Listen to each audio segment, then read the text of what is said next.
आओ दोस्तों, एक कहानी सुनते हैं। ऐसा व्यक्ति कभी नहीं हार सकता। बहुत पुरानी बात है। एक जंगल में एक गुरुकुल था जिसमें बहुत सारे बच्चे पढ़ने आते थे। एक बार की बात है, गुरुजी सभी विद्यार्थियों को पढ़ा रहे थे, मगर एक विद्यार्थी ऐसा था जिसे बार बार समझाने पर भी समझ नहीं आ रहा था। गुरुजी को बहुत तेजी से गुस्सा आया और उन्होंने उस विद्यार्थी से कहा, जरा अपनी हथेली तो दिखाओ बेटा। विद्यार्थी ने हथेली गुरुजी के आगे कर दी। हथेली देखकर गुरुजी बोले, बेटा तुम घर चले जाओ, आश्रम में रहकर अपना समय व्यर्थ मत करो, तुम्हारे भाग्य में विद्या नहीं है। शिष्य ने पूछा, क्यों गुरुजी? गुरुजी ने कहा, तुम्हारे हाथ में विद्या की रेखा नहीं है।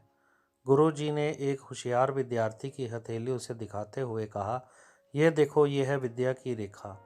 ये तुम्हारे हाथ में नहीं है, इसलिए तुम समय नष्ट ना करो और घर चले जाओ और वहाँ अपना कोई और काम देखो। यह सुनने के बाद उस विद्यार्थी ने अपने जेब से एक चाकू निकाला जिसका प्रयोग वह रोज सुबह अपनी दातुन काटने के लिए करता था। उस चाकू से उसने अपने हाथ में एक गहरी लकीर बना दी। हाथ से खून बहने लगा। तब वह गुरुजी से बोला, मैंने अपने हाथ में विद्या की रेखा बना ली है गुरुजी। उन्होंने उस विद्यार्थी को गले से लगा लिया। गुरुजी बोले, बेटा तुम्हें विद्या सीखने से कोई ताकत नहीं रोक सकती है। दृढ़ निश्चय और परिश्रम हाथ की रेखाओं को ही बदल देती है। दोस्तों, वे विद्यार्थी आगे चलकर महर्षि पाणिनि के नाम से प्रसिद्ध हुए, जिसने विश्व प्रसिद्ध व्याकरण अष्टाध्यायी की रचना की है।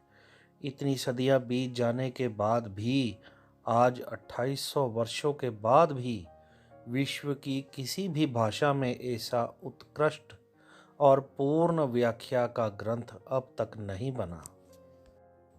तो दोस्तों, इस कहानी की शिक्षा ये है कि लोग चाहे जो भी बोलें, हम हर एक को गलत साबित करते हुए अपनी लगन और कठिन परिश्रम के दम पर जो चाहे वो सब कुछ हासिल कर सकते हैं। ओम शांति।